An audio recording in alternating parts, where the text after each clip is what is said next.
తెలుగు రాష్ట్రాల్లో సాగవుతున్న రబీ వరి 10 నుంచి 20 రోజుల దశలో ఉంది. వాతావరణంలో వస్తున్న మార్పుల కారణంగా చాలా ప్రాంతాల్లో అగ్గి తెగులు సోకినట్టు శాస్త్రవేత్తలు గుర్తించారు. ఈ తెగులు వల్ల దిగుబడులకు తీవ్ర నష్టం వాటిల్లే ప్రమాదం ఉంది. కాబట్టి రైతులు సత్వరమే తగిన జాగ్రత్తలు పాటించాలని సూచిస్తున్నారు కరీంనగర్ జిల్లా జమ్మికుంట కృషి విజ్ఞాన కేంద్రం శాస్త్రవేత్త శ్రీనివాస్ రెడ్డి.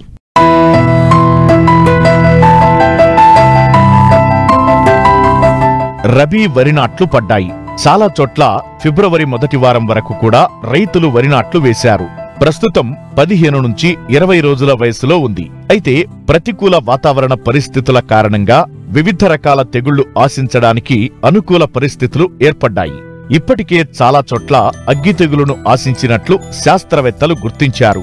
ఈ తెగులు వల్ల ఆకులపై నూలుకండె ఆకారపు మచ్చలు ఏర్పడతాయి. ఉధృతి ఎక్కువై మచ్చలు ఒకదానితో ఒకటి కలిసిపోయి పైరు కాలిపోయినట్లు కనిపిస్తుంది. కంకి దశలో వెన్నులో మెడ విరిగి తాలుగింజలు ఏర్పడతాయి. దీనివల్ల దిగుబడులకు తీవ్ర నష్టం వాటిల్లుతుంది. ఈ తెగులును ఏ విధంగా అరికట్టాలో రైతులకు తెలియజేస్తున్నారు కరీంనగర్ జిల్లా జమ్మికుంట కృషి విజ్ఞాన కేంద్రం శాస్త్రవేత్త శ్రీనివాసరెడ్డి.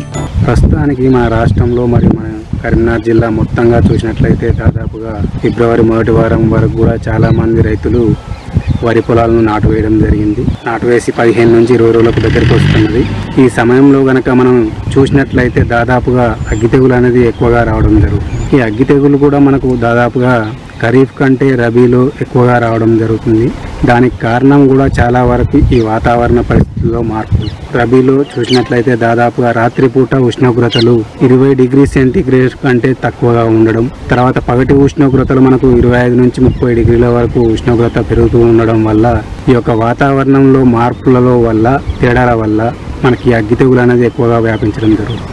వరి నాటు వేసిన తర్వాత మనకు నెల రోజుల నుంచి పిలకలు వచ్చే దశలో ఎక్కువగా ఈ అగ్గి తెగులు అనేది వ్యాపించడం జరుగుతూ ఉన్నది.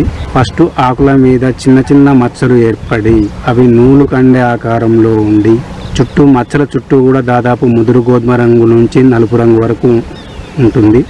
ఆ తర్వాత మచ్చల మధ్య భాగంలో చూసినట్లయితే మనకు దాదాపుగా తెలుపు రంగులో కానీ అలా ఉండడం జరుగుతుంది. ఈ మచ్చలు కొద్దిగా క్రమేపీ ఎక్కువగా వ్యాపించి కొంతవరకు నూలుకండే ఆకారంలో ఉండి ఆ తర్వాత ఈ మచ్చలన్నీ కూడా కలిసిపోయి మనకు దాదాపుగా వరి పొలం అంతా కూడా ఆకులు ఎండిపోయి తగలబడినట్టు కనిపిస్తుంది.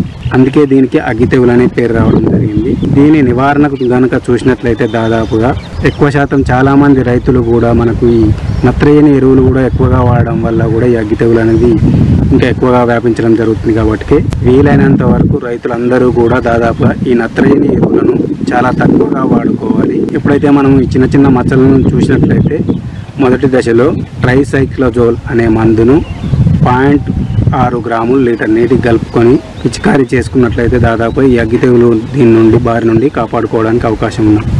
లేదంటే మనకు ఐసోప్రోథైలిన్ ఫిజివన్ అనేది మార్కెట్లో దొరకడం జరుగుతుంది. ఇది 1.5 గ్రాములు లీటర్ నీటికి కలుపుకొని పిచికారీ చేసుకున్నట్లయితే ఈ అగ్గి తెగులు రాకుండా కాపాడుకోవడానికి అవకాశం ఉన్నది. లేదంటే మార్కెట్లో దొరికే కాసుగా మైసిన్ అని కూడా దొరకడం జరుగుతుంది. ఇదైతే 2.5 గ్రాములు లీటర్ నీటికి కలుపుకొని పిచికారీ చేసుకున్నట్లయితే అగ్గి తెగులు రాకుండా కాపాడుకోవడానికి అవకాశం ఉన్నది. ఈ మందులన్నీ కూడా మనం దాదాపుగా 15 రోజుల వ్యవధిలో 2 సార్లు పిచికారీ చేసుకున్నట్లయితే మందులను మార్చి పిచికారీ చేసుకున్నట్లయితే అగ్గి తెగులు రాకుండా కాపాడుకోవచ్చును.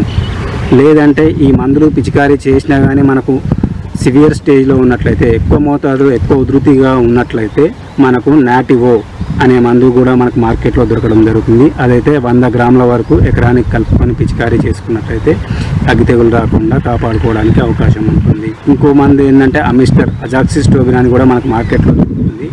దీన్ని కూడా మనం 1 గ్రాము లీటర్ నీటికి అందాదగా ఎకరానికి వాడుకున్నట్లయితే మనకు ఈ అగ్గి తెగులు అనేది ఎంత ఉధృతి స్టేజ్లో ఉన్నా కానీ మనం నివారించుకోవడానికి అవకాశం ఉంటుంది.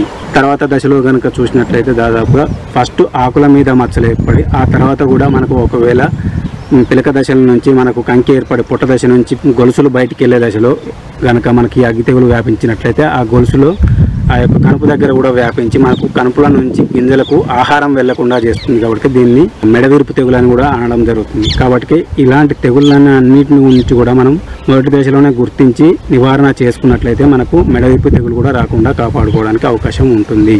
మనకి వాతావరణ మార్పులు మరియు నత్రజని ఎరువులే కాకుండా పంట క్షేత్రస్థాయిలో కనుక పరిశీలించినట్లయితే దాదాపుగా చాలా క్షేత్రాల్లో గట్ల పైన ఉన్న గడ్డి ద్వారా కూడా మనకి అగ్గి తెగులు అనేది ఒక పొలం నుంచి ఇంకొక పొలంకు వ్యాపించడానికి అవకాశం ఉంటుంది. కాబట్టి వీలైనంత వరకు గట్లను కూడా మనం నీట్గా వీలైతే కలుపు మందు స్ప్రే చేసుకోవడం కానీ లేదంటే గడ్డి పోసుకొని మనం పశువులకు వేసుకోవడం కానీ చేసుకున్నట్లయితే కూడా దాదాపుగా ఈ అగ్గి తెగులు అనేది రాకుండా చేసుకోవచ్చు.